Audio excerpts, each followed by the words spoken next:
All right, we are good. So welcome everybody to the New York Giants Preservation Society meeting for this week. Um, Last week we had a great week as we had a trivia night, which was a big hit with everybody.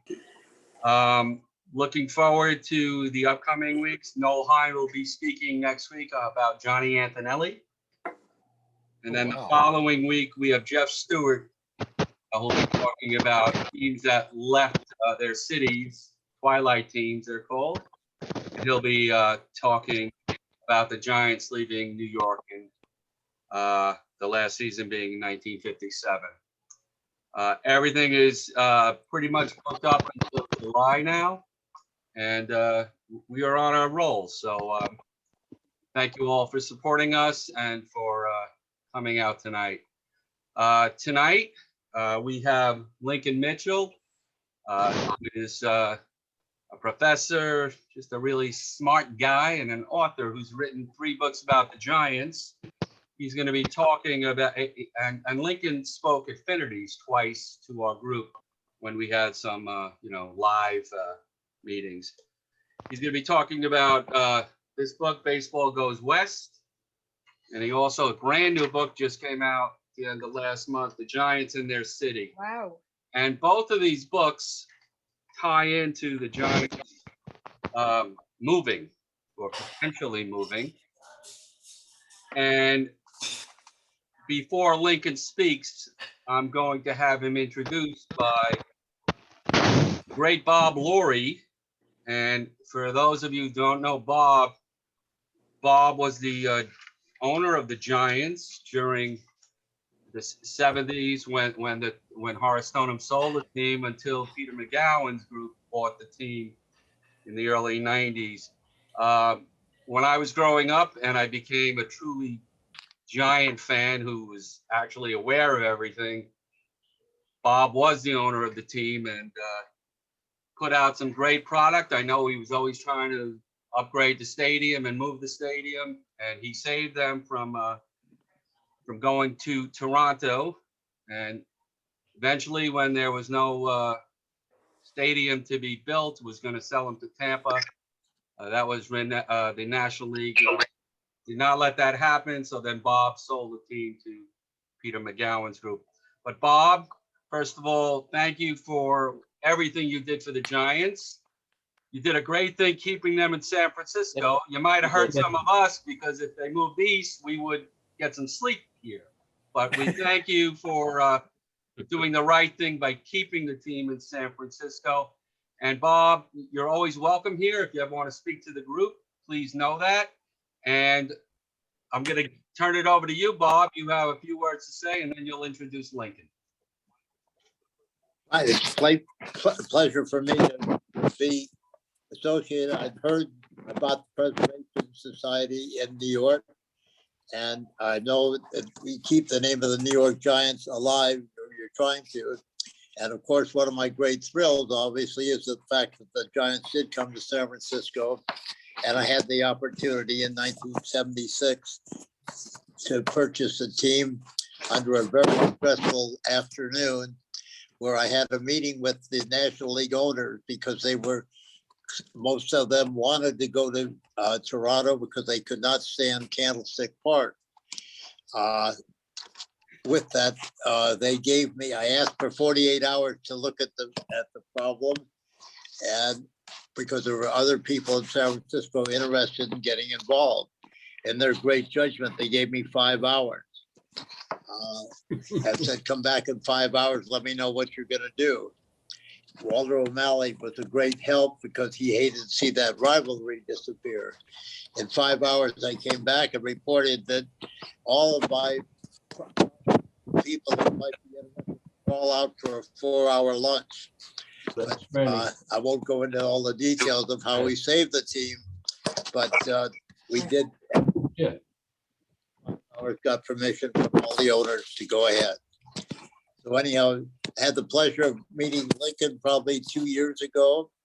Had a great relationship. I'm a great admirer of Lincoln. I've read his books and been with him, and we had lots of conversations and interviews and meetings as he did. And as you read the book, you will see how many people he has talked to and has written. The book is out, as other people this evening have said outstanding things about the book, and I certainly couldn't agree more. It's so well written. It's a great read. I hope all out immediately and get the book. And so, Lincoln, thank you for doing such a superb job and just being so direct and so perfect in everything that you did. It's a pleasure to introduce you and looking forward to your words. Well, Let's thank give you, a nice Bob. hand to Bob Lurie and to Lincoln. Thank you, Bob. Thank you for that extremely kind introduction. I feel like the wise thing to do now would just be to end my talk and take questions, but because I don't know if I can top that. But I'm going to make a few comments. First, I want to thank Bob Lurie for joining us and for making such a wonderful introduction. I want to thank Gary for reaching out, all of the New York Giants Preservation Society. It's really great to be back speaking to the New York Giants Preservation Society. This is my third time speaking to you, and I enjoy it. It's great to hear kind of your institutional wisdom and memory about the Giants and talk baseball. And I also want to recognize one other person who's here on the Zoom, because this book it's a book about the Giants. It's a book about San Francisco, but it's also about my journey as a Giants fan. And there's one person on the call who was with me every step of the way, and that's Charles Fracchia, who's just on the Zoom as Charles. And Charles might be the biggest Giants fan I know, and I know in this crowd that says a lot. But so I just want to say hi to Charles. I'm here to discuss two books, and they're kind of interesting books. One is about one move that happened for two teams, and the other is about two moves that didn't happen for one team, but came frighteningly close to happening. And that's really the storyline about this.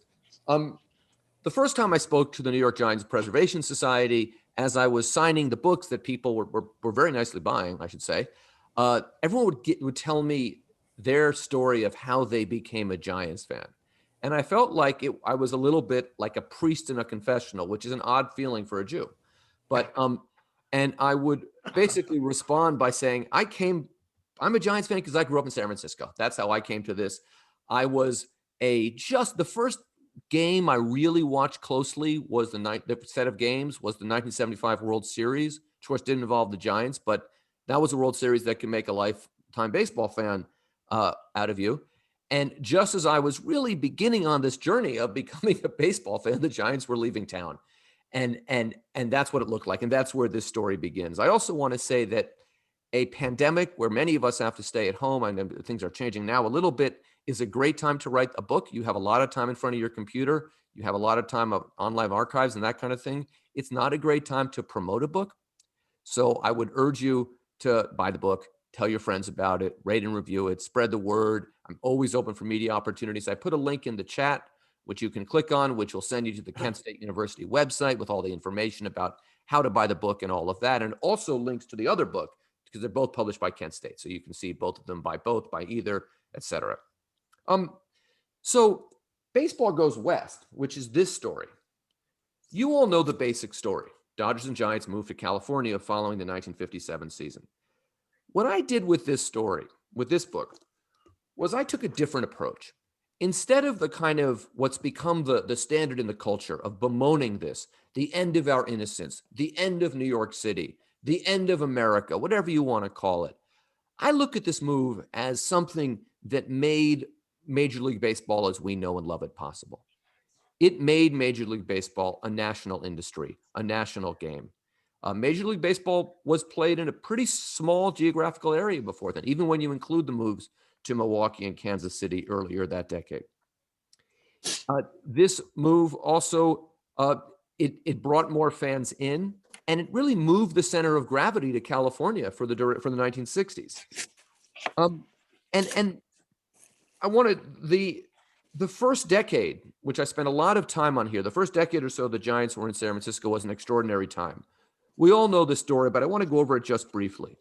Some really excellent teams, right? This was a team where it was not unusual to have, 4 future Hall of Famers, at times 5 future Hall of Famers on the team. Mays, McCovey, Cepeda. A lot of them played first base, unfortunately. Perry, Marichal. These were some really good teams. We know it was the Dodgers and Giants rivalry The first, you all know the story, but the first game between the two teams on the West Coast was at Seal Stadium in San Francisco.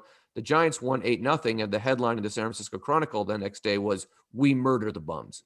Right? The rivalry made the trip across the country and actually got stronger, more intense. The Johnny Roseboro game, in some senses, more nasty, but it helped make baseball interesting and important and a national institution. The Giants during this time did not win the World Series. We all know what happened. I don't want to go into it, the 1962 World Series yet again, but they came about as close as you can get to winning the World Series without winning the World Series. Charles M. Schultz, the creator of Peanuts, immortalized it in not one, but two cartoons, two comic strips. Who just pulled his hair out at the loss. But the Giants did something else in this period, which is often overlooked, which is that today we take for granted the great Latin American players who are in the game. We have to look very far to look at that.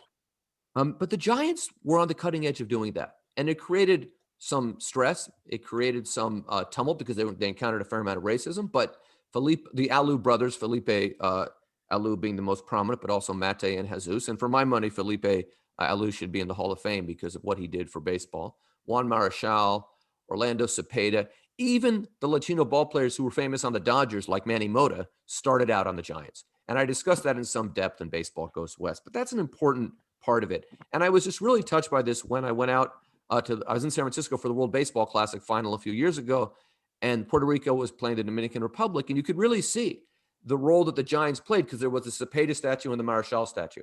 And people depending who they're rooting for, where they were from, would gather at each statue. But there were still problems during this period. The attendance for a team that good was never good. The Dodgers were more successful by every measure, and I know that this crowd, I can be honest, and you can share my disappointment at that reality, but they won the World Series in 59. They won the World Series in 63, again in 65. They were setting attendance records in Dodger Stadium. By the mid-1960s, both teams had new stadiums, and it was pretty clear which ballpark was better, and it wasn't Candlestick Park. And then another thing in San Francisco was the legacy of the Seals. The San Francisco Seals were the Yankees of the PCL. They were the best team with the most famous players that won a lot. And in San Francisco, it was a real part of the culture. I mean, when Charles and I started going to games in the 70s, we were constantly told by older fans, we had big league baseball here before the Giants. It was part of the institutional memory of San Francisco that was important to pass down. And that made it harder for the Giants to break through than it did, even for the Dodgers, because the PCL teams out there just weren't as good or as beloved. And that's where we get to this book, The Giants and Their City. And this book, I try to do two things. I try to really tell two parallel stories in this book. The story of the Giants on the field, which some great teams, some not so great teams, some great players, some not so great players, and the story of the Giants off the field. I begin not by looking at the San Francisco Chronicle, which is the major paper out there, but at looking at the Toronto Star, which is the major paper in Toronto. Because in early January of 1976, the team was moving to Toronto. Wasn't rumored to be moving, wasn't exploring. It was going to Toronto. The Giants were going to Toronto. But let's backtrack a little bit. How did that happen? Well, by the mid-1970s, 74, 75, the Giants were consistently last place in attendance. Within a period of 18 months in the early 70s, they traded, released, or sold 4 future Hall of Famers. And they got for whom they got, Pete Falcone and son Sam McDowell and some money, and Charlie Williams, right? This is the last years of the Stoneham ownership. The farm system was drying up, and Stoneham was running out of money and kind of running out of patience. He was not a San Francisco guy. And you can't talk about the Giants in this era without talking about this. And anyone who's been to Candlestick Park in the old days remembers this. This is a replica sign of, I'm trying to get this in front of the camera the right way without blocking my face entirely, of what you saw when you drove to the ballpark or took the bus to the ballpark, as we did. And if you look down on it, you can see there's the baseball player and the football player, right? The multi-purpose stadium known as Candlestick Park. And Candlestick Park was the enduring challenge for the Giants for all these years. it was the reason why they were last in the league in attendance, even when they had some pretty decent teams in the mid 70s. And the ballpark was just terrible. It was at a night game. I mean, you've all heard descriptions of the weather, but I will just summarize the weather this way. I grew up in San Francisco. My family's from New York. I would visit my grandparents and my family in New York in December for winter break when I was in school, when I was a child. And I would dress the same way for that trip, for walking around Manhattan with my grandfather as I would for a night game at Candlestick Park in the 70s and 80s. And that's kind of all you need to know about the weather there. And I talk a lot in the book. I interviewed a lot of these players, and it's not just the weather. I mean, Will Clark told me stories of, catching a ball on a bounce. He, of course, was a first baseman, and he's got a short right field, picking it up late in the season, and it's got green paint on it because the 49ers have been playing there, torn up the turf, and they just sprayed it green to kind of make it look good, right? It was almost not connected to the rest of the city. So it was not convenient to get to. There was a Ballpark Express, a bus you could take, but so there's great detail on that. But just to give you a sense of what happened, what that ballpark was like coming in. Now Bob very, I think, conveniently and eloquently summarized what it was like in his shoes to have to scramble and get this money and find a partner and buy the team. And I'm not going to repeat what he said because he said it better because he was there. I have a lot of description from him in the book, but I just want to give some context to this. In January of 1976, January 8th or so, the Toronto papers are not reporting we might get baseball. They're saying we might finish third in the NL East. The Pirates and Phillies are looking good, but the Giants can finish third. We're not sure if Wes Westrum will be fired or not. He was the manager at that time of the San Francisco Giants. Here's how much tickets will cost in the bleachers. We have Major League Baseball. That was what the story was. The other thing that happened in the first 10 days of January of 1976 is that San Francisco got a new mayor. 1975, November, there was a very, very contentious and competitive election for mayor of San Francisco. The candidate who came in third is probably the name you know best. That's Dianne Feinstein. But it ended up in a runoff between a guy named John Barbagelata, who I would describe as kind of a Frank Rizzo, Rudy Giuliani type Republican. Rizzo was a Democrat, but you get the point. And a guy named George Moscone, who was a progressive Democrat. Very, very close race that was. And Moscone narrowly won. And Moscone has this progressive agenda for San Francisco. He's going to diversify the boards and commissions, return power to the neighborhoods, all of those things that he wanted to do. But George Moscone was also a all-city basketball player. I've learned since I wrote this book that he was a second baseman on his high school baseball team, and a good one. He went to St. Ignatius, which is a good sports program in San Francisco. And you win a narrow election, especially when you're the lefty Democrat. You can't have the baseball team leave your first month in office, your first year in office. That could be the difference between getting reelected or not. So he had to find a way to keep the team in San Francisco. And that's where Bob Lurie came in, because Lurie was the first person to say he needed $8 million. The team was going to go for $8 million. And what Moscone needed to do was to get $8 million from people who would keep the team, commit to keep the team in the city, and buy some time. Now, the story Bob Lurie talked about having 5 hours, the only reason he even got that far was because Moscone got the case, the stay in front of a friendly judge. Not a friendly judge ideologically. It was an appointee of Governor Reagan, who was not a left-wing Democrat at all, but a judge who was a San Franciscan and who didn't want the team to go. So he was able to buy a little bit of time. Bob Lurie came in with $4 million off the bat, which was half the team. And then nobody in San Francisco was stepping up with the other $4 million. I want you to think about that, what that'd be like today, right? I mean, people, I could raise $4 million in San Francisco if I had to. In and out. Sorry? And you shouldn't be sitting there. so You should come his over here and sit. initially Bob Short, who had been the kind of That's your not problem. quite beloved owner of the Texas Rangers, It doesn't- agrees to come up with the other half. But then the National League says, we don't want Bob Short. If we sell to this ownership group, Bob Lurie has to be the point person. We like him, we trust him. And Bob Short says, I don't want to do that. And then we get that 5 hours that Bob Lurie talked about. And at the very end of that period, Bud Herseth, who's kind of a forgotten figure, comes in with another $4 million. They become partners. And after a year, Herseth, who had no particular interest in San Francisco or the Giants, sells the team to Bob, and he becomes the sole owner. So that's how we get to the Giants at least staying the first time. But throughout this period, it is a constant struggle to keep the team in San Francisco. Any offseason, the newspapers and the sporting news, whatever it is has two storylines about the San Francisco Giants. What are they going to do to get better? Will they trade for so-and-so? What free agent, as free agency comes around, will they sign on the one hand? And what are they going to do? Are they going to find a way to stay in San Francisco? So, 1 year it's a ballpark. It's exploring doming the ballpark. Other years it's constant. Maybe they're going to move to Denver. Maybe they're going to move here. And the struggle to find a long-term home for the Giants just takes over. They end up four times they go in front of voters, twice in San Francisco, once in 1987, once in 1989, twice down the peninsula in Santa Clara County. 4 times they lose. And after a point, you just kind of give up, right? What are we going to do?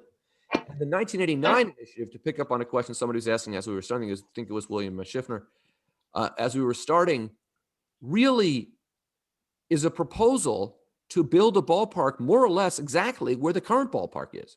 That was the spot, and that was recognized.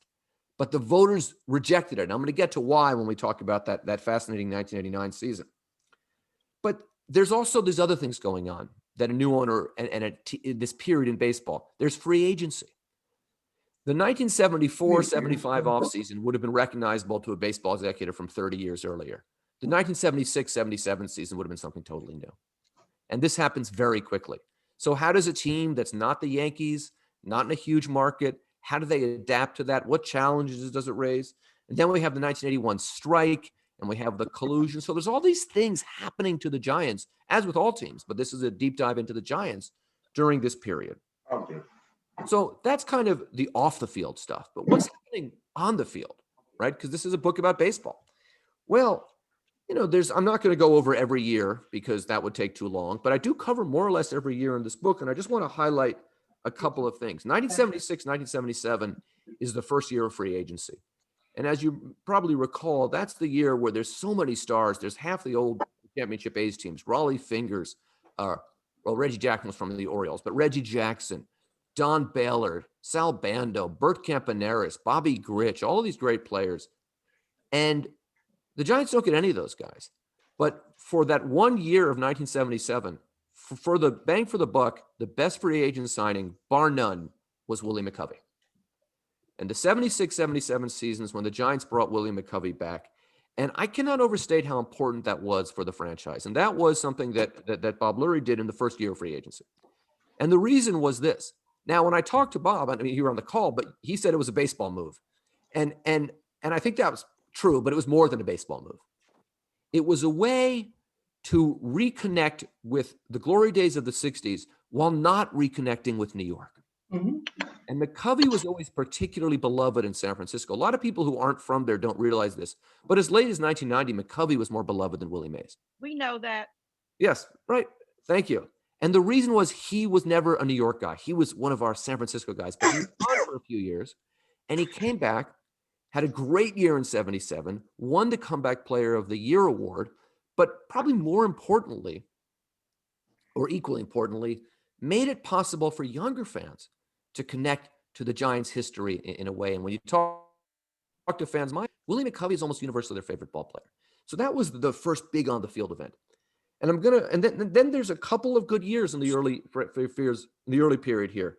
1978, I wrote a whole book on the 1978 year and season. That's this book, San Francisco Year Zero. So I won't go into it in too much detail, except to say that this was a year where they were in first place most of the summer. The big pickup they made in the offseason was Vita Blue, and who had just a fantastic year, came in third in the Cy Young balloting, and they traded 7 players, Dave Heverlow, John Henry Johnson, Mario Guerrero, Gary Thomas, and Phil Huffman, John Henry Johnson, real future Hall of Famers, for really probably the second best left-handed pitcher, third in the league at that time, after Steve Carlton. That's the team of Jack Clark, Mike Ivey, and they're in first place all of the summer. This is the first, importantly, the first good Giants team that doesn't have Willie Mays on it. The first good Giants team with no connection to New York. And the first inkling in retrospect that the Giants can bond with their city in a new way. And they can really become San Francisco's team in a real way. And that's when that journey begins.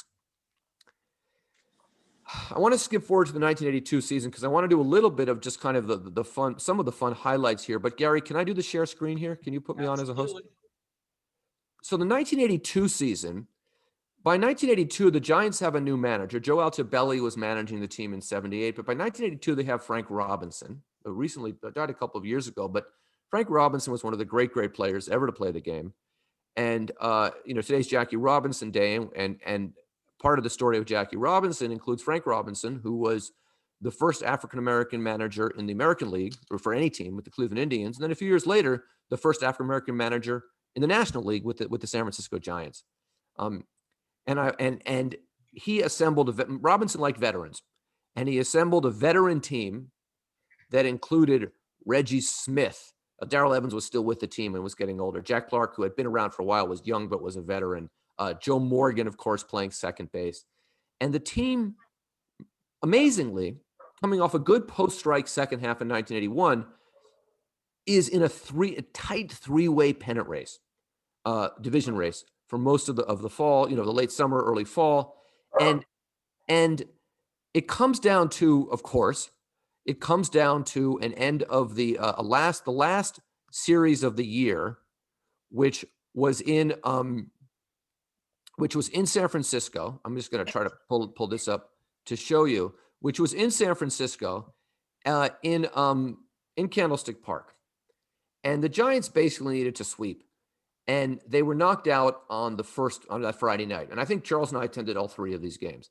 And they were knocked out on Friday night and then blown out on Saturday. So this is not good. And the Braves beat Atlanta. The Braves beat the Padres in San Diego. The score of that game is known. So all the Dodgers have to do is beat the Giants, and they get a one-game playoff. And it looks like it's going to happen. And then this happens. And I will say that this was the national broadcast. When you look at it in the San Francisco networks, they show some great footage of Tommy Lasorda he's gone as well, but there's nothing like seeing Tommy Lasorda disappointed at a Dodgers loss. So I'm just going to show this footage here to give you a sense of that 1982 season. There's Frank Robinson.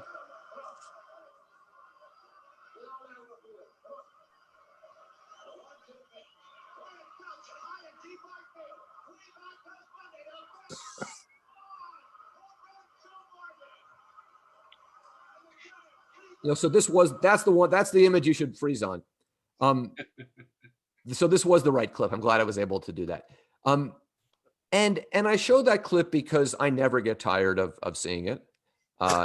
Joe Morgan was a great player with the Giants and a great pickup for the Giants, who they then in a series of trades ended up getting Mike Krukow, who was a very valuable pitcher and also just kind of a Giants legend because he's such a wonderful announcer.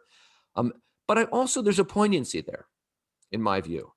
And the poignancy is that from the time the Giants got lost to the Pirates in 71 in the NLCS until a few years after this clip, that and Mike Ivey's Grand Slam and the Memorial Day weekend in 1978 are the two biggest highlights. This is a team that is really struggling to make it back to the playoffs. It's been over a decade since they've been in the postseason by the time Joe Morgan hits that home run. And when I talked to Larry Baer, who is an executive with the Giants now and a long-time, multi-generational San Franciscan lifelong Giants fan, he really said, and I think he spoke for all Giants fans, we knocked the Dodgers out of the pennant. We didn't knock ourselves in, but we knocked the Dodgers out, and that was almost as good. And that was true, but it's not the same as getting to the playoffs. And if 1982 things to come in the future, they didn't come right away. So the following 3 years are the worst 3 years in modern Giants history, going back to the pre-John McGraw era, to find 3 years in a row where they were that bad. And I'm not going to bemoan just how bad these teams were, but they were terrible. I mean, there was, guys with Dan Dreesen, Gene Richards, Brad Wellman, got prospects who weren't prospects, older players who you didn't quite know what they were doing on the team, and perpetually Jack Clark and Darrell Evans, who were great players. But this also was an important period because it helped brand the Giants in interesting ways. And it was clear that for the team to succeed in San Francisco is a little different. This isn't the Texas Rangers. This isn't the St. Louis Cardinals. This is a different city, different team, different attitude. And the Giants at this time do a lot of different things to try to get fans there. So I took this off my bulletin board to show you. This is a quad candlestick. Everyone seen these before? Most of you, I assume, have a few of these. And the idea of the quad candlestick was you stay to the end of an extra inning game and you get one, because it was an extra inning night game, because it was so cold. And frankly, if you look, the ice caps on the SF, they got, you had to earn these things. And it was great. And I probably had 4 or 5. I'm not sure where the other 3 or 4 are. But it was a way to make light, and if not turn a weakness into a strength regarding the ballpark, to at least not take it or the team so seriously, because the team's losing 90 games and you're taking every loss seriously. It's brutal for the fans. So they were and I talk a lot about that, and I want to show you. I'm going to go back to the share screen again because this is another, I think, really great marketing breakthrough. So hold on one moment here. Get the share screen up. Can you re-enable the share screen, Gary? I thought I did. There it is. Great. Right So now. I'm going to pull this up. Oh, wait, wrong. I'm going to pull this up. Hold on. Share that. Yep, there you go. All right. Okay, and we're going to look at this.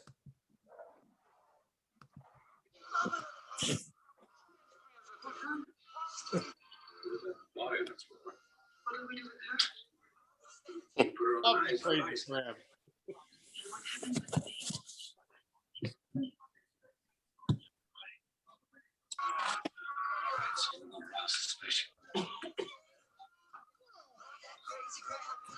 All right, there's only. When we asked Giants fans what kind of mascot they'd like, 63% said they mascots. Okay. There's only so much of the Crazy Crab song you can take before we go a little nuts. So we'll wrap that up. But this really captured. The book is called The Giants and Their City, and the crab is part of that because, of course, as I say in the book, unless you keep kosher, that crab is one of the best parts of in a city that is, for my money, as good as any in the country, if not the world, for food. The crab is a great part of that cuisine. Whether you get the Vietnamese place out in the Richmond, whether you have a nice chipino on Christmas Eve, you get some fresh crabs at the wharf. It's a great, only in San Francisco, it's associated with the city. It's a ridiculous mascot, right? I mean, and you were supposed to boo the mascot. Some people threw things at the mascot, which you were not supposed to do because you don't want to hurt the mascot.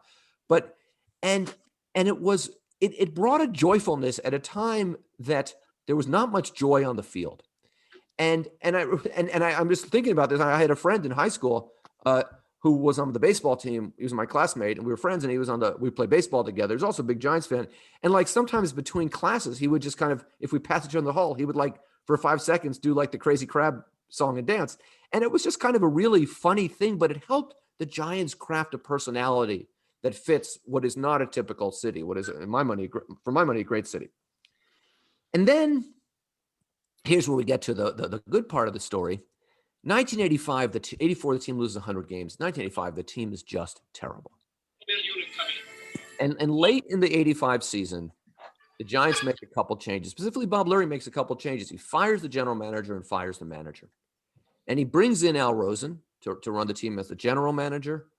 And who then brings in Roger Craig to run the team. And that Lurie, Rosen, Craig trio restored the Giants to within a few years back to the World Series. But more than that, I don't think anyone's ever really laughed at the Giants since then. Those days of the mid 70s and mid 80s, they were a laughing stock. Not since then. So a few years into this period, things really turn around. And if you look at that 85 and 84 team, one of the biggest problems was that they got no production out of first and second base. And one of the biggest problems was that in the early 80s, they weren't using their draft choices well. Well, opening day 1986, the Giants have a new right side of the infield that are both first-round draft picks from previous years for the Giants, who are both great players. And both end up finishing the top 5 in the Rookie of the Year balloting that year. And what to me is very interesting about that is that the guy who finished between them was Kevin Mitchell, right? Who was later joined them on the Giants. And I'm talking, of course, about Robbie Thompson and Will Clark. And the first batter of the 1986 season, Will Clark was in the leadoff spot. He was a rookie, eventually moved to the number 3 spot usually. And he hits the ball out of the ballpark in Houston against Nolan Ryan. And that set a real tone. The 86 team, I think, far exceeded expectations. Doesn't win the division, but far exceeded expectations. And the 87 team wins the division. And this is hard to imagine in today's baseball. They hadn't made it back to the playoffs in 16 years. They win the division. They go back to St. Louis against the Cardinals. You all know the story. I'm just going to put a little stories from the book in here. 3-2, and we all know what happened. So I'm just going to give one quick personal story here because I'm not going to recount the games because you all know about the games. But in 1987, I was a college student, and I was in the Giants from the playoffs, and I was traveling in China. I was living a semester abroad in China. And this is 19. There's no internet. There's nothing. How are you going to find out? So I time it so I figure game 7, I can figure out about an hour after the game should be over. I know it'll be over. Who, and there's no cell phones, right? So I call my friend Charles, and you San Franciscans will appreciate this. I call my friend Charles at his mom's place because I guess they were watching the game together there. And he picks up the phone and his mom picks up the phone. Lincoln, you're in China. Why are you calling? And Charles knows exactly why I'm calling. And he takes the phone from his mom and says, they lost. Not even hi, just they lost. I hadn't seen him in months. And I said, I'm not going to say what I said. I said a profanity. And then I hung up and said, I got to go. It's very expensive. And I was very upset.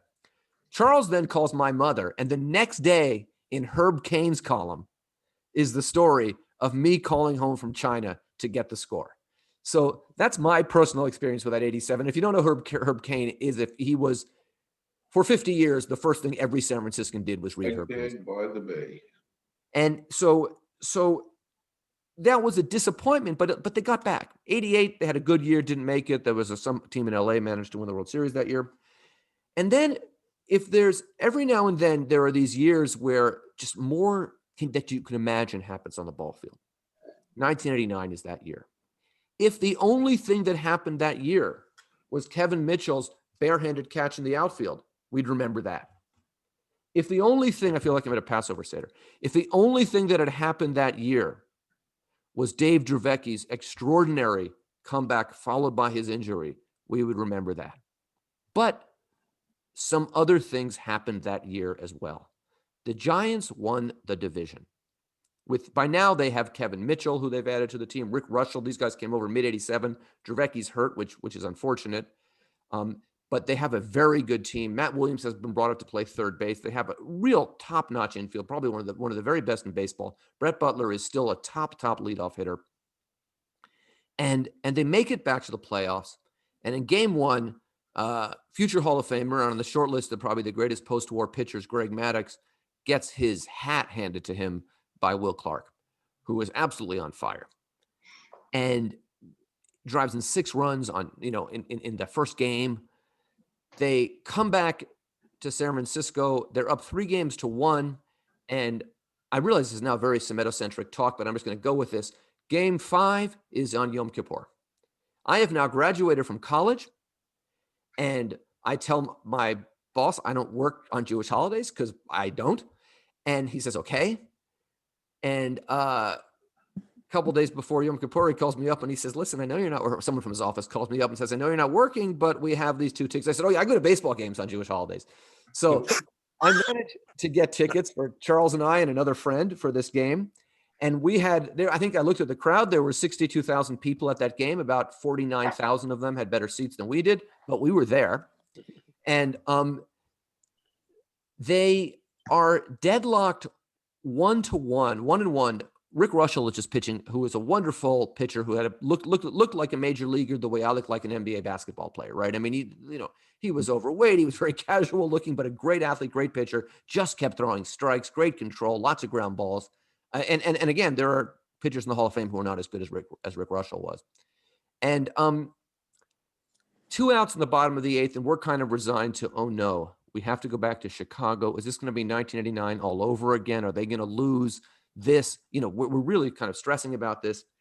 2 outs. Candy Maldonado, who had kind of lost his starting job in right field because he couldn't hit anymore, comes up to pinch hit for Russell, and we're thinking, oh, goodness, they're taking Russell out, but we have a better bullpen because we picked up Bedrosian. We can still win this thing somehow. What's going to happen? He gets a walk. Oh, that's better than getting it out, because what we really care about is not getting a run across, but we want to make sure that Clark and Mitchell bat in the bottom of the ninth. That's what our thinking was at the ballpark. Well, Brett Butler comes up and he gets a walk, and now we're thinking this is interesting. And then Robbie Thompson gets a walk. And I'm going to go back to the share screen because if I can get this to work here, because now we have set the scene for what I think is the biggest hit in the second biggest hit in San Francisco Giants history, in Giants history. The first being Bobby Thompson's home runs, the biggest in San Francisco Giants history. And this is the one where I couldn't get the Hank Greenwald call, which is better than Vince Scully. Now, Vince Scully was one of the greatest announcers ever, but on this particular call, Hank Greenwald with his Superman has done it again, gets it right. But they have not been to the World Series in 27 years. The bases, there's a seal on every rock, as we say in San Francisco. And Mitch Williams, who is the best just real tough on left-handed hitters, comes in to pitch because he has to get Will Clark, who was one of the very, very best hitters in baseball that year. And if I recall, I don't think he was very successful. Here's what happens. Here's Williams. Here's Will Clark. It's a 1-2 pitch. In comes one. In comes Butler. Going to third is Thompson. 3-1, San Francisco.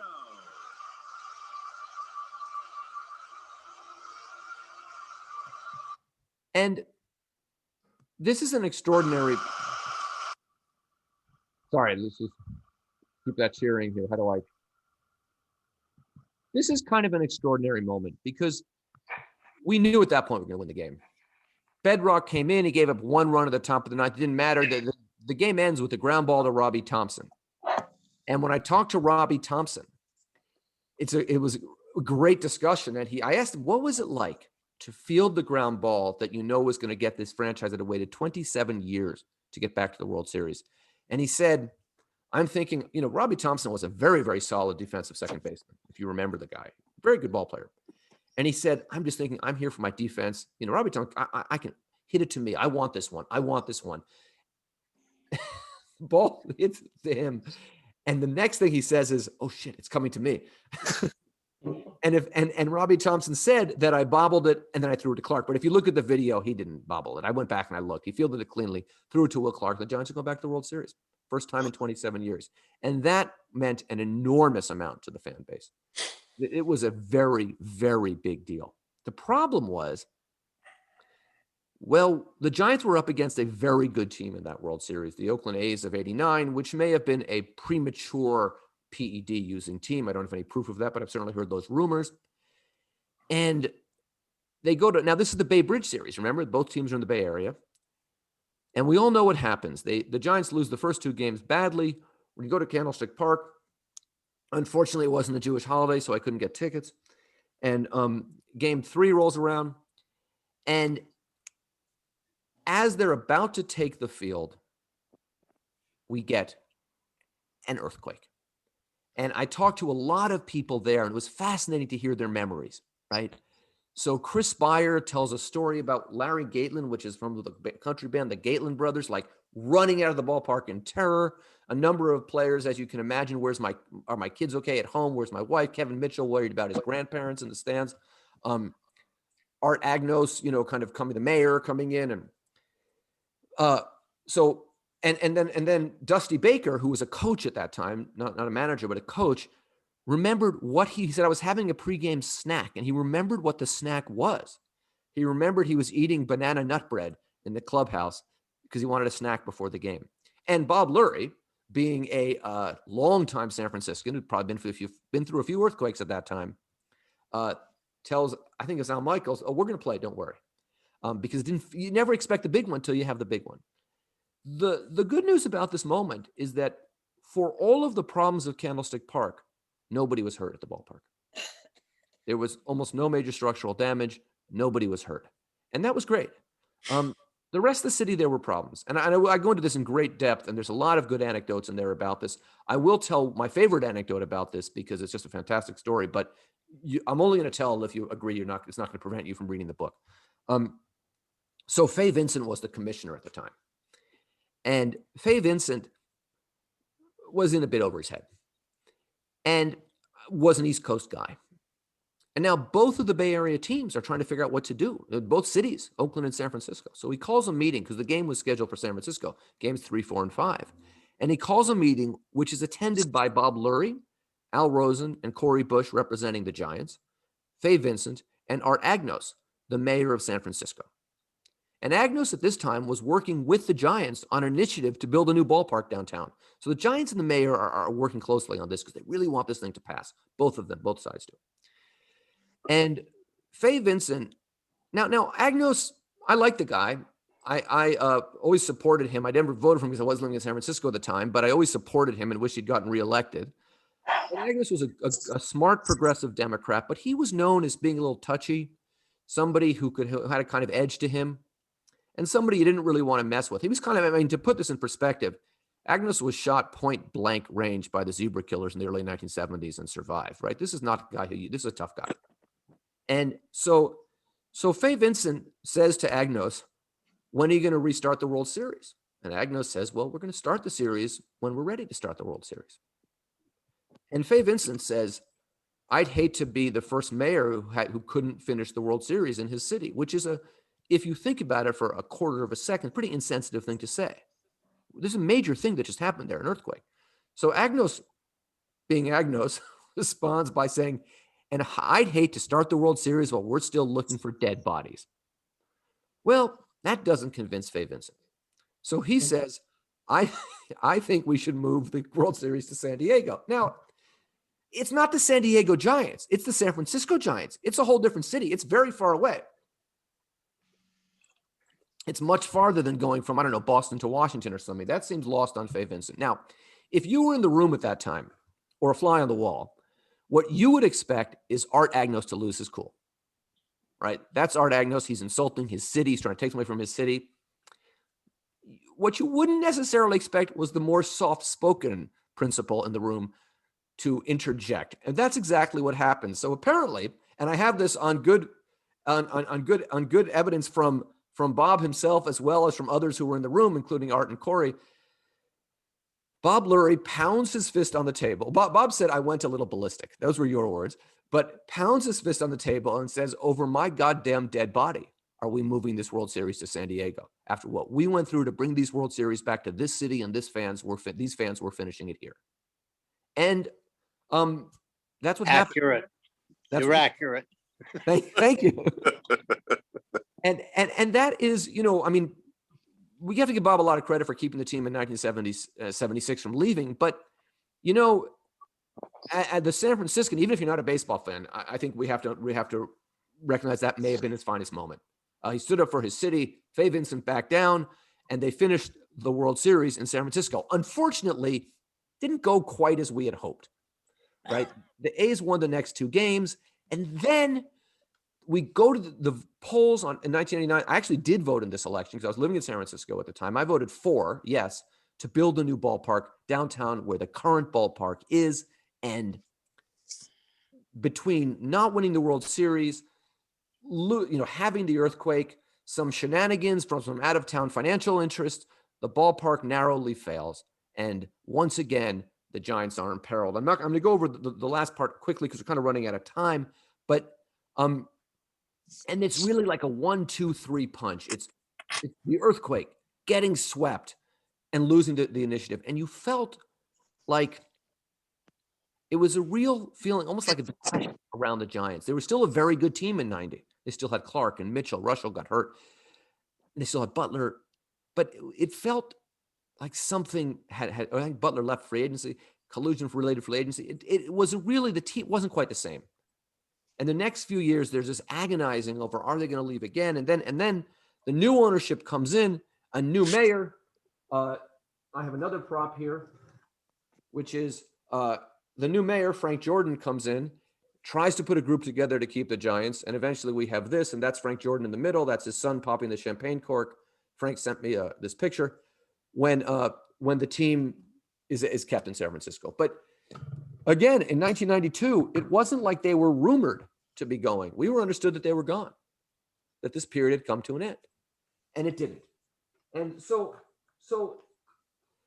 this book, which again, in the chat is the link, but you can find it on Powell's or bookshop.com, whatever that site is, wherever you buy books online, is really a deep dive into a forgotten history, a forgotten period in the history of the Giants, but I think a very important one, not just because of the Giants on the field for this period, but because of the relationship between the city and the team that we now take for granted. But this is the period where that foundation was laid. So I think I've talked for probably too long. I'm happy to take any questions or comments or anything. First As of all, long as it's just baseball. Lincoln, fabulous presentation. Thank you. It was great. And most of the people, not all of the people in here, have remained, Giant fans despite them being in San Francisco. So this time period is very special to them. I know Steve Rothschild was at that famous Game 6 with the Cubs and the Giants in the playoffs in '89. But just a great presentation, and look forward to getting the book. Thank you. Anybody questions? John McLaughlin, go ahead. Yes, Lincoln, great job with the book, and this is also for Bob as well. If either one of you have insight into it, it'd be great.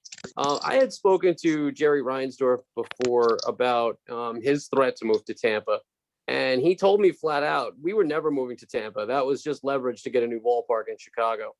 And I'm wondering if the threat to move to first Toronto and then to Tampa was that, or how, were the moving trucks packing up like the Colts out of Baltimore, or was it an in-between type of stage? Well, the first, Bob, you want to take that? Okay, yeah. It was a matter of no other interest in San Francisco to building a ball. We had lost 4 times for a new stadium, and I wasn't going to just go bankrupt with the way Candlestick Park was and what the attitude was. I made it clear to the people in Tampa when they came in the middle of the night without me knowing it and saying, here's an offer for the team. I said, the last thing I want to do is see the Giants leave San Francisco, and I will do everything in my power to try to keep it here. But I appreciate your offer.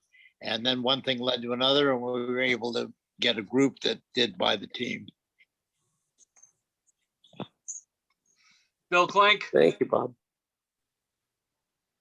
Yeah, Lincoln, if I could defer to Bob on not so much a question, but a comment, really a thank you. Bob, any Giant fan would certainly like to go to All-Star games. My dad took me in 1961. I don't know how I got the ticket, but he did. In 1984, I didn't have a ticket. I flew from Phoenix up to the Bay Area. I went to the St. Francis Hotel, and you were in the Giants press room there. I had seen you a number of times in Phoenix at spring training, and I always said, hello, Mr. Lurie, welcome to Phoenix. I hope you enjoy spring training. You didn't know who I was, but when I showed up there that day, a punk kid came into the room first, and he said, hey, Bob, you got a ticket for tomorrow? I need one. And of course, you dismissed this young lad, as well you should have. I stood back and held my breath for about a minute. I walked up to you and said, Mr. Lurie, you don't know me. I'm Bill Clink. I'm from Phoenix. I've seen you at spring training. I flew up here. I need one ticket for tomorrow's game, and I'm willing to pay for it. You thought for a moment. You looked at me quizzically. You picked up the phone and called Mr. Schultz, the ticket manager, and said, do we have one for tomorrow? Okay.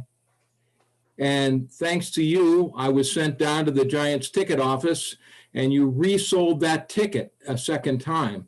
When I showed up to the game, I was sitting in the Bank of America box. And I got there early, and a bunch of bigwigs from the Bank of America, of course, came in. I was dressed not as I am today, but really with a suit and tie on, and had a nice 35 millimeter camera and was taking pictures. But these guys said, "Who the hell are you? Where's the old guy from Fresno that should be here?" And indeed, he had given the ticket back. Bob, I'm glad you were able to resell that ticket twice. And I am forever indebted to you, because otherwise I'd have been standing outside of Candlestick Park, having spent all that money and not gone to the game. Thank you very much, Mr. Lurie. I'm glad it worked out. Probably don't remember that day, but I We should. normally don't sell tickets twice. Well, I don't know what happened, but I paid Mr. Schultz $35 was face value on that ticket. I gladly paid him $35, and and was glad to sit in the B of A box. Thank you very much. Thanks, Okay, good. thanks, Lincoln, for allowing me to kind of interject a great thank you to a great man. Gary, That's a great story. I was at that game too, but not in the B of A box. Gary, I have a question for Lincoln. On the B of A. We got a couple Upper of deck, people. line. Right. Bob, I got a quick question for you. I'm sorry. After you sold the team, a year later, Will Clark left the Giants to go to Texas. You saw him in his formidable years as the owner of the team. Had he stayed with the Giants, Hall of Famer? And how Will Clark, it was, when the term for a class act, he was at least that. He was a terrific guy, a perfect competitor, and yes, he deserved to, he would have been and should be in the hall. Thank you. Let's go to Jamie Will Rupert. Clark, just quickly, Will Clark was a better player than Jim Rice. He's a better player than Andre Dawson. We've seen a lot of players going to the Hall of Fame who weren't as good as Will Clark. He was one and done on the ballot, which I find just bizarre. Yeah, I just wish if he would have stayed with the Giants, I think he would have got so much more publicity. Yeah, and staying with one team helps. He Staying goes with to one team. Texas and he's just forgotten. Nobody Yeah. cares. Jamie Rupert, you're up. Well, hi, Lincoln. Thanks so much for the book. It's amazing. Hi, Bob. It's Jamie. How are you? How are you, Jamie? Good to see you. Good to see you as well. I just also really want to thank Bob. I think part of the story that doesn't get mentioned all the time is that Bob was close to Horace and close to the Giants, had been through so much with the team before he bought it. And again, I go back to, you're right, Bob, nobody in the city wanted the team. And for Bob to have stepped up and did what he did, I know we were all forever grateful. And I don't know we've ever said thank you enough, Bob, but thank you. It meant the world to the whole Giants family. Well, appreciate the comment. I don't know. Judge Jim, you're up. Yeah, thank you. Just a quick comment. You talked about 1978. Well, I was born and raised in Rochester, still live here. My first trip to San Francisco was in 1978, and I was at the Mike Ivy game. And I've been to hundreds of baseball games in 30 different stadiums, and I have never seen an atmosphere like in Candlestick after Ivy hit that home run. It was just the most electric stadium moment I've ever experienced. And I got to get your book just to read about that. I was at that game as well. And I also describe it in the San Francisco Year Zero book. I agree with you. It was strange. I mean, it was a May game. Yeah. And the place went nuts. I mean, and at Candlestick Park, a packed crowd. I think the largest crowd ever to see a baseball game in the Bay Area up until that time. I was at that game as well. Yeah. Joel Tabelli from Rochester was the manager. So that's one of the reasons I went out that year. And when I got my tickets, like in February, I was expecting we'd have a crowd of about 3,000 at that game that weekend. And he ended up with like 58 or 60,000 people there. It was insane. Well, Joe was a super guy. I know he just passed away. We just lost Joe. Yeah, we lost him. And in '78, he could do no wrong. He was an extraordinary man. But one thought: the Giants, even when the attendance was terrible, right? They would often draw 20% of their year's attendance in just playing the Dodgers. Yeah, weekend series against the Dodgers. O'Malley talked about that rivalry, but that rivalry was really important to the Giants in the lean years. I'm talking before in the kind of late Stoneham years. So you were never going to get a small crowd for a Sunday against the Dodgers, especially if we knew what the weather. I got tickets right behind the dugout. I bought them early. I always sat in the upper. I was upstairs behind home plate, but in the upper deck. It was just. I believe. I don't know your name. Celia is. Oh, it's George Schiffner. George, I didn't recognize you. Yeah, it's me. Yeah, Bill's brother. I know. Yeah, this is my Celia's- wife's computer. Celia's your Yeah, wife. I wanted to Yes. ask Lincoln, if, do you think that the A's ran, they ran off the Giants in '89, that they ran up the score and that there was an extra hatred by the A's to show us up? Tony La Russa, I mean, I don't. I think they were just trying to win that World Series. I mean, they were humiliated by a weaker Dodger team a year before, and I think they were just set on. And a red team a year later. And the Reds team the year later, right? Everyone got to upset the A's except for us. But I think that was more of, and they were, and I think the intimidation was part of the game as well for them. Now, one quick thing that I believe it was Will Clark who told this to me is that, or maybe it's Mike Krukow. I take that back. After the World Series, the Giants, the players I'm talking about now, went to the community and tried to help. The A's went to Arizona to practice. Now, I'm not making a judgment, but that's what happened. Oh, I didn't know that. Yeah. I know this Good point. gentleman, Mars Breslow, has got his hand up on Yeah, that. way to go. First of all, George, I apologize. I haven't seen you in a long time, so that's why. Well, as a Giant fan since 1951, I'm out in the Bay Area in San Jose now, and it was a long time from 54 to 2010. Good to see you, George. We're gonna go to Mars and then Ed Logan. Mars, you're up. Lincoln, I really appreciate you. You're very astute in what was going on in San Francisco. I'm one of the guys of transplants. I came out here in '67 where I saw Willie Mays and company play in the Polo Grounds. So I moved out here. Well, of course, I transferred college. That was the main reason. But I was going to go to a lot of games at Candlestick. And I became a partial season ticket holder with a 20-game plan at Candlestick. And then when they built the new ballpark, I bought a charter seat license. So I have a lot of things to address with you. One of them is, as far as there's a little controversy on this, how do you rate the Bay Area in the marketplace? Do you think they're a big market, medium market, or small market? I think these are that taxonomy doesn't make any sense, and I think it is often used. It just doesn't make any sense because you'll hear things like the Braves are a big market team and the Angels aren't, right? So it really has to do. It is sometimes used as a surrogate measure for how much the owners are trying to compete. My next question is, since Willie Mays was pretty much disrespected in his first year here, and he couldn't even rent a house or buy a house, do you think, San Francisco always preached about being a diverse city, and they embrace diversity, but behind closed doors, it really turned out to be true. What's your opinion on that? Well, I mean, I've actually been writing about this a lot for I'm working on a biography of George Moscone, so I've been doing a lot about in San Francisco political history. One real interesting footnote is that when Mays did finally buy a house, the real estate agent that he worked with was John Barbagelata, who ran against Moscone for mayor in '75 and was, but in the late 1950s, San Francisco was a conservative town. So and in the early 1960s, and it had Republican mayors. It was 95% white. They were still trying to integrate, there were no black cops, there were no black firemen. So this notion of San Francisco as a progressive place doesn't start until much later. And so to me, that does, this was San Francisco 1957 was a conservative city. So conservative things happened there. I mean, that's kind of how I see it. All right, Ed Logan, you're up. Yes, hello, Lincoln and Bob Lurie. We've never met, but I know you know my dad, Eddie Logan, was the clubhouse manager for the Giants. Wow.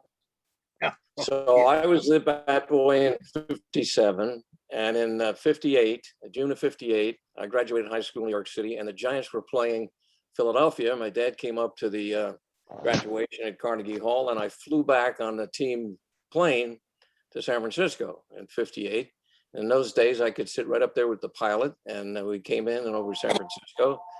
And so by the time I got there, somebody else had taken the bat boy, so I couldn't be the bat boy. So I had to work for Stevens in the Seal Stadium.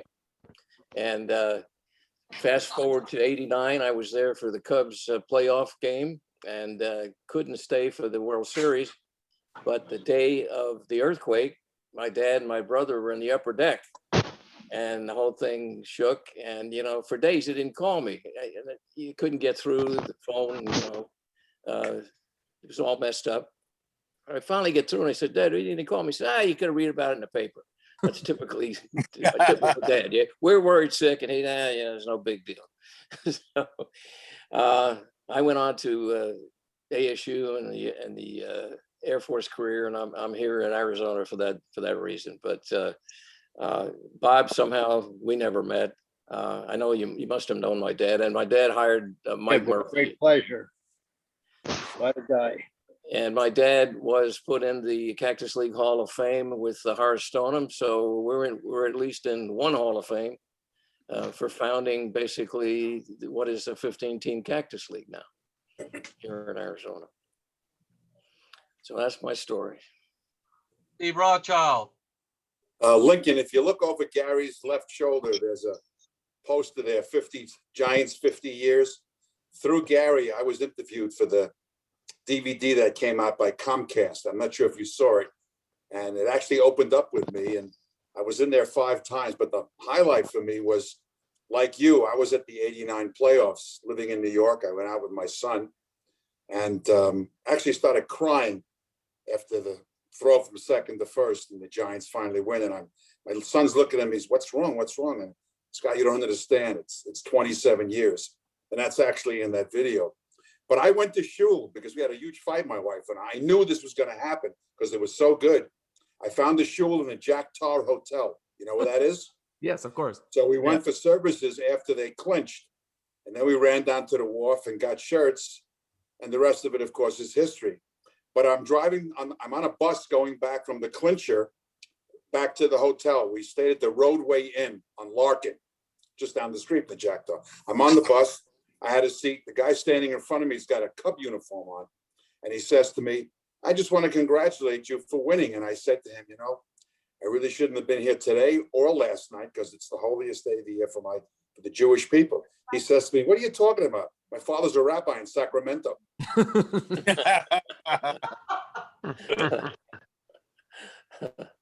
All right, so I'm not the only one that behaves that way. You know that. Baseball comes first. Yeah. Lincoln and Bob, this question is for both of you.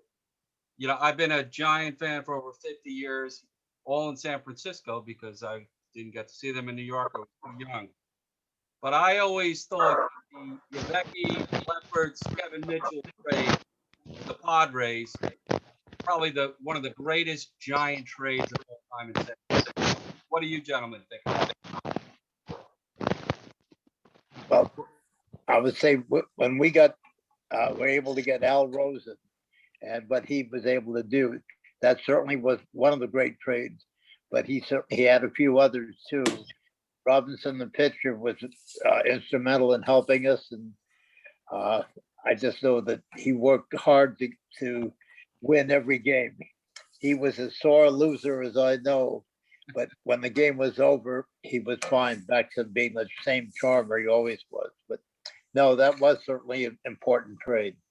Yeah, I think the Giants have made some very good trades that are overlooked. Willie Montanez for Darrell Evans, right, which is one of the first trades of the era we're talking about here, was a fantastic trade. We don't recognize at the time how good a trade it was, but that was another great trade, which, Darrell Evans was Darrell Evans. The Kevin Mitchell, Dravecki, Lefferts trade was instrumental in making this team from a good team to a team that could actually go to the playoffs. And Kevin Mitchell, who won that '89 MVP, who '89 was just magic that whole year, a fascinating player. And I spent a fair amount of time with him, even though we're not related, and really interesting talking to him about his experiences, and as well as his experiences with other baseball people from baseball history. I mean, he very close relation with Dusty Baker, who mentored a lot of African-American ball players over the years, but also with Willie Mays. Kevin Mitchell was converted to the outfield when he joined the Giants. And one of the things I didn't talk about in the presentation, but that's important, is that when this period starts, the commissioner of baseball was Bowie Kuhn, who was frankly just overmatched and not able to really wrestle with the changes in the game. And in one of the stupidest moves I think in baseball history, he had banned Willie Mays and Mickey Mantle for life from the game. And Peter Ueberroth overturned that ban, and very quickly Bob Lurie and the Giants brought I Willie never Mays knew that. back into the Giants family as a kind of a coach, as a goodwill ambassador, as an advisor, all of these things. And one of the tasks that Willie Mays was given was to teach Kevin Mitchell, who's a very athletic ball player, how to play the outfield, because he'd been an infielder his whole career. Now, if you want to learn to play the outfield and Willie Mays is going to be your coach, it's not a bad setup, right? And Kevin Mitchell told me that when he made that one-handed catch, Willie Mays called him up and said, "I didn't teach you that one." That's cute. A great story. Bill Schiffner, question? Lincoln, as I said, all three of your books I've loved, but this one probably the best. Why in '96 were things different where they finally got approval at the end? I knew you'd talk about it at the end of the book, but what made it where the vote finally went through where they got the stadium? Well, there was a couple of things, right? One, the city's economy had changed. It was the beginning of what was the first .com boom, when there was simply a lot more money in San Francisco. Secondly, the Giants by then had a different relationship with the city. And they were not some weird thing happening in the southeast corner of the city like they were for much of the period I was talking about. And then thirdly, I'm just because I've thought about this a lot too, right? Thirdly, I think the demographics of the city had changed, the politics of the city. So, I'm a political scientist in my day job. So what I would describe is that the kind of left-right fights of the 60s, 70s, and 80s had morphed into a kind of post-materialist consensus where there was more openness to spending money on something like this. And thirdly, like him or not, Willie Brown was about as gifted a politician as any, and had more of that coalition building ability and the ability to push something through that he needed than Art Agnos. And just one other thing, is there going to be another book on the McGowan years? Because you got to keep the story going. Not now. I am looking at the book I'm working on. The main book I'm working on now is a biography of George Moscone, which will address baseball peripherally. And I am kind of fishing around for a topic for a new baseball book, but I'm not going to write about the McGowan years. Not that I don't like the McGowan years, but I was able to write about this book in a personal way. This is my journey as a Giants fan. This is the heart of those years. Of course, the last 10, 12 years have been pretty good too, but in a different kind of a way. And think about us living 3,000 miles away, getting up at all hours of the night to get scores before. Well, I've lived here since 1990, so I can relate. So yeah, thank you. Paul, did you have a question? No, I did not, Gary. I'm okay. Thanks. Anybody else before I ask Mars? Yeah, Gary. Go ahead, Jeff. I live on the East Coast as well my whole life, but I've been out to San Francisco many times to see the Giants. Been to Candlestick when it was still standing many times. I'm interested to find out. I was never in Candlestick before they, enclosed it for the football for the 49ers. How bad were the weather conditions when it was still like an open horseshoe before they enclosed it? Obviously didn't put a roof on it, but before they enclosed it, you had that cyclone effect with the upper deck hanging over the lower deck by 20 or 30 rows. Was it just as bad, or was it more windy when it was open like a horseshoe before they enclosed? I never attended when it was open like a horseshoe because I was too young, but I've read about it. So what I've read, and maybe Bob or someone who did attend could speak to this also, is that kind of whirlwind effect with the wind didn't exist before. And so in some respects, the wind was worse. It was a little bit colder, but the wind was worse after they enclosed it. This is what I've been told. And if you remember, if you went to a ball game now, they're talking about night games now, because whenever you talk about the cold weather at Candlestick, you're talking about night games. Right. But you'd be sitting watching the game, particularly if you were in the upper deck where you had a better view, and like in right center field between, Larry Herndon and Jack Clark would be like 10 hot dog wrappers just swirling around in like some dervish-like thing, or like behind home plate. And that was after they enclosed it. Yeah, one of the biggest problems with the weather, when it was a beautiful sunny day and you figure it's going to be nice in Candlestick, that's when it was the windiest.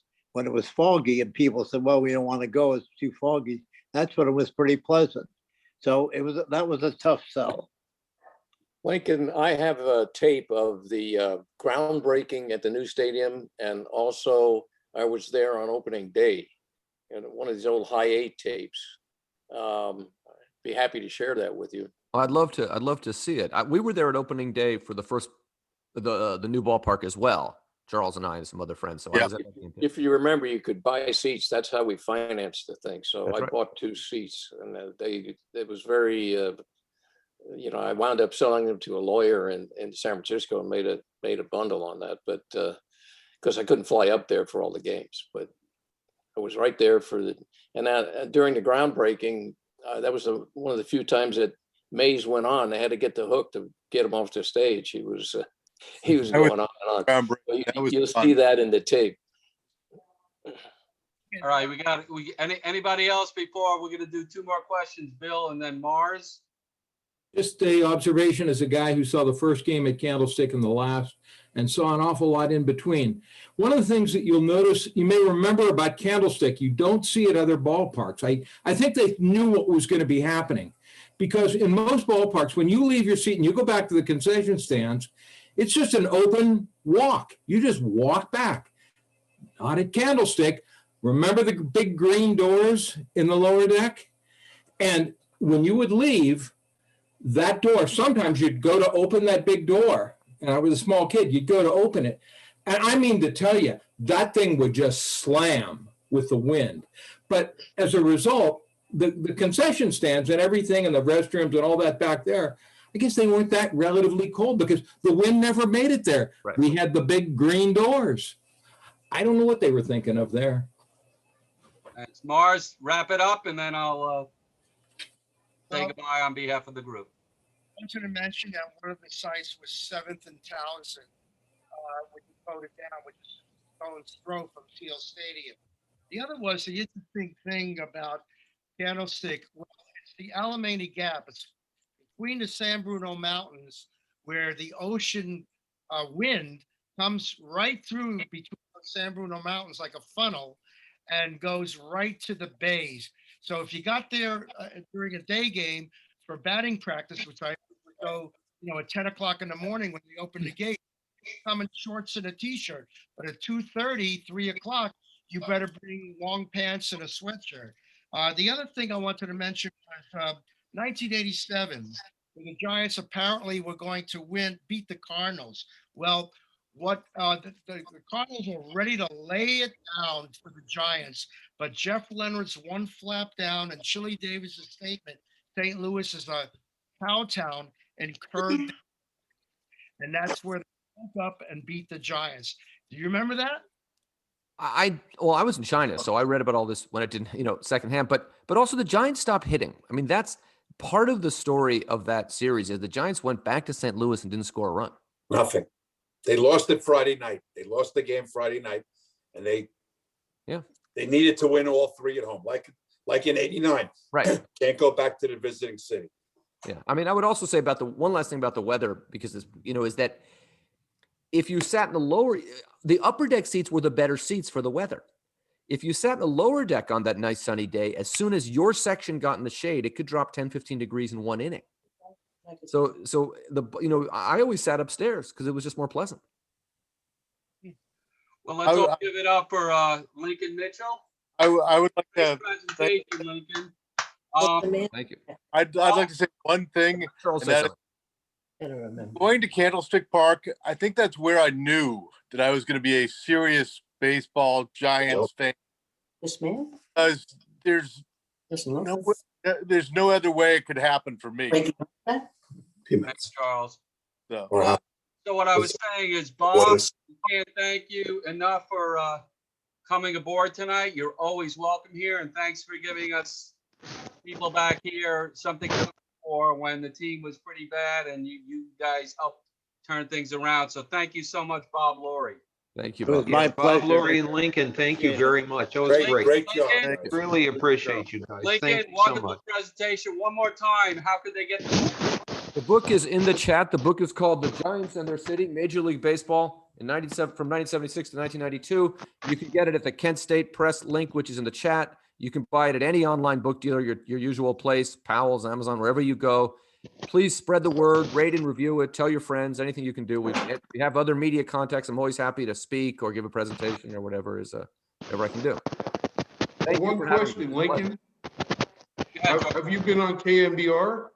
No, I'm trying to get on KMBR. I'm working on that. Yeah, because that would be good. It seems like a natural, yeah. So Corey's trying to help me out with that. Okay. All right, guys, we will talk next week with Noel Hine will be presenting his report on Johnny Antonelli. So until then, I will be here closing down the room. But again, Lincoln and Bob, thank you so much. Fabulous job. Thank you. Thank you. Thank you. She's sleeping. Shh, just be quiet. All right, I'm going to sign off. Thank you, everybody. Okay, thank you. Take care, Lincoln. See you. Thank you, Bob. See you later, Charles. Thank Thanks, you. Lincoln. Bob, thank you. Thanks, Gary. Yeah, Bob. I wore this hat for you, Renee. Thank you. Wow, nice. Gotham Club. Even Gary doesn't. Where'd you get that hat? That's from the Gotham Club. Oh, wow. Well, Anina, who you guys might know, is that she's been exclusive? taking me to dinner every time I go up there, at least to one game. And she arranged. Actually, I got this from Ryan Greenberg. I'm sorry, Gary, the gal who ran the Gotham Club until a couple of years ago. Hey, She Bob. sent me that. Yes. Bob, Yes. how did it feel to be part of the parades with the World Series? It was super. It was just, it's really something. I enjoyed it. If you're talking about 12, 14, 16, those are terrific parades. Only sorry we didn't have some of that. Yeah. Because I have recovered almost from the 89 series. I never will do it, I don't think. I do have nightmares. Hey, Gary, it's Yeah, Rick hey, Swig. Rick, I just wanted to say hello to Mr. Lurie, who I love and adore. And had a chance, basically, he's known me all my life. I think that would be a fair statement, Bob. I agree with that. Yeah, glad to see you. Sorry, it's only on the Zoom, but hope you're great. Good to see you. Yeah, you look great. Thank you. Thanks for showing up tonight. I was a little bit late. I'm sorry. I had a doctor's appointment. Good to see you, though. Hope everything's well, Rick. Everything's fine. The Giants are winning. That's right. Hey, Bob. Bob, I sent you some emails. If you ever want to come on here and go solo, you're welcome. Okay, I appreciate it. And I think everybody would love to hear, you speak for the whole time. Well, you got a pretty good schedule already, don't you? Yeah, we do. We're trying to entertain people here with some top-notch guests, and you, of course, would fit right in there. So, Rick Swig, any updates with Willie Mays Field at Oracle Park? I'm bugging our previous guest to see what's going to go on there. He hasn't let me in on it. Oh, Larry? Yes. yeah, Bob, we had Larry Bear on a couple of weeks ago. It was very nice. Yeah, I saw that on when you sent me the kind of the history. Right. Yeah, and I'll be happy to come back on. That'd be great. Terrific. Gary, we'll stay in touch. Absolutely. Bob, you take care of yourself and be well, okay? Will do. Good idea. Thank you. Thank you so much. Thanks, Bob. Anybody else? Did anybody know any update on Johnny Cueto? Yeah, it's a lat muscle. So far, they really haven't come out with anything. He's on the IL. Pitching so well. He's really pitching well. It's too bad. I know. No Yeah. luck. No luck. I know. Yeah. Now, one thing is Well, something. Wood is primed to pitch on Sunday, so we'll see what he could do. Yeah, That's right. They brought him up. Yeah. Hey, Rick. yes, sir. He was so nice, Bob Lurie. That was great. He's a wonderful, that was wonderful, cool. wonderful man. God, I can't That was believe, cool. like he came out here. That's just amazing. Gary, you got to fit him in. You got to fit him into another meeting. All he has to do, I emailed him. He didn't answer his email. I'm hoping he does, because then I would need his phone number to, talk to him. Come here, honey. So, But Somebody just asked about Cueto. I just went on the internet here. One of the guys, Mark Sanchez, one of the reporters, posted 30 minutes ago. It's a grade 1 lat strain, which they say normally takes between 2 to 3 weeks. So they're expecting to put him on the 10-day injured list, and then a corresponding roster move is expected to be made Do tomorrow. one thing after another. That'll heal and something else will happen. Yeah. Listen, the next time you're at the Gotham Club, could you do me a favor and take a picture of an item that really stands out for you? I really would like to see that. There is a whole wall dedicated to Willard Mullen. Okay. That's number one. Number two, you sit there and the scoreboard, the auxiliary scoreboard is handled by men. Right, Change that's the right, number. that's right. And when you're sitting in that spot there to the left, I'm looking at the game and I'm saying, Herman Franks, there's a telephone. It's a perfect spot. Wow. Perfect spot. Renee, I got in contact with one of the women there. I'm hoping that if the season progresses and they let more people in the stands and they open up the club, that they might do a remote Zoom with us. Oh, that would be awesome. From Awesome. I would love to. When she invited us, I said, I can't go anyway because I have physical issues, but I would love to see, or hear more stories from other people about that club. I think that'd be a terrific thing to show. Oh, it would be Well, fantastic. the crazy thing is behind the plate on the suite level, there are 2 bowling alleys. I heard about that. And I got to see this thing, and this Ryan Greenberg's walking around, and she says, "You're not going to believe this, but people are walking here and saying, does this place have a bowling alley? Because you hear the banging, and if you don't know, it's a closet. You open this up, you walk in, 2 bowling alleys, a pool table, a bar, all New York pictures. Wow. Wow. That's It's the not whole the place regular one. kind of bowling. It's what, that candlestick, or what do they call the candle pin bowling thing? I was No, in there. it's a bowl. No, it's a real bowling alley. It's a real. 2 ends. Yeah, 2 ends. Wow. Real thing. And then the outfield is where the people can sit and have dinner and stuff. And Oh, that's nice. I would love to see a virtual tour. well, you know what? If anybody from here goes there, they'll let you in. Just New York Giant Preservation Society. Wow. That was the deal with Ryan. I wish I was Gary, younger. what's the guy's name with the bad back? The older guy from Westchester. He hasn't been on in a few weeks. You know what I'm talking about? No. Italian guy. You know what I mean. He went out. Oh, God, what's his name? You know what I'm talking about. He's been on a couple of times. Well, unfortunately, it's not open now. I don't know when it will be, but Gary, it's open. Oh, it is.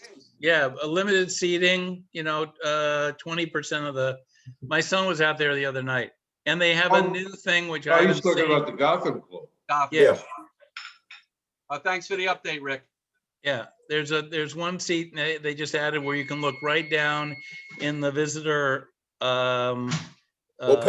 bullpen. They're serving dinner there? I don't know if they're serving dinner, but I know they are open for business. The one in the outfield we're talking about. Yeah, right? the one in the outfield. Yeah. They And the one upstairs. just opened up a bar, but it's not open out in the right field area where you could watch the game. It's out in the open and it looks really cool.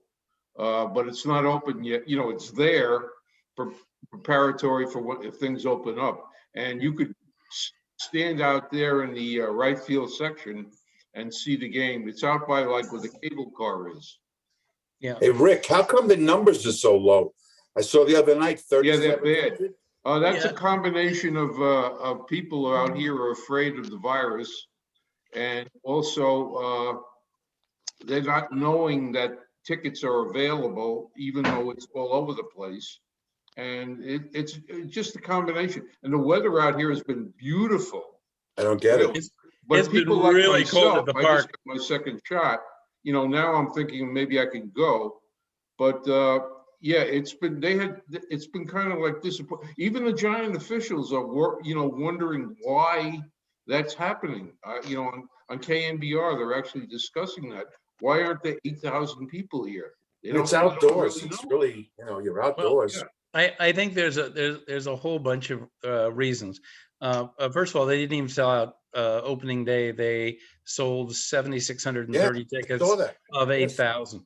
And I was out on Tuesday night. They had 4,500. I was out over the weekend. It was, I think, 6,500. But there's a couple of things. First of all, they made it a transit centric park. The problem is that the train running to the South Bay is running on a very limited schedule. As Norm Coleman can tell you, the streetcars are on a very limited schedule, and then the requirement to get in is you have to show your vaccination card, or you have to show that you got a test in the last 72 hours. So, the young people who didn't get vaccinated, they don't care. They're not going to get a test, just go to the ball game. And then, so there's so many things getting in the way. And then there's also, here's one of the funny things. There are no tickets being sold. Everything goes onto your Major League Baseball app. And so you can buy a ticket anytime you want to, as long as you have, a smartphone in your hand. But there's absolutely zero walk-up. You can't buy a ticket at the ballpark, but people don't convert the thought that they are carrying the ticket office in their pocket. So when, they could walk to the ballpark, they could pull out their phone and then buy a ticket like a walk-up, but it's not converting. And so what about the dugout store? Dugout store. One of the dugout store. I know if the big store is open, the small store is open down the left field line. Rick, do you know if they jacked up the prices of parking? There's very little parking left. The parking in the area seems to be consistent with what it was last year, but parking lot A is no longer in existence, which is, again, goes to that transit thing. They want you to take transit. I mean, I walk from my office, so I'm already parked, but they're very, and then there's fear. And then it's April, and then they open with the Colorado Rockies. Who cares? A minor league team. So a lot of things are converging. Yeah, Rick, we were talking the other day, and all I remember saying to you was, going to a great game. It should be a great pitching match. Oh yeah, and there were 4 home runs in the first. I was thinking of you, Gary, as these balls, these 2 aces are on the mound, and these balls are flying out in the first and second inning. Yeah, great. Anybody else? Have a good week, guys. Great as always, Gary. You're on a roll. Thank you. Great meeting again, guys. Take care. Thanks. Well, everybody. Everybody, take care. Take care, Norm. Have fun. Good night. Bye, Yep. Bye, Bill. Okay. Bye, Gary. Take care. Yep. Bye, guys.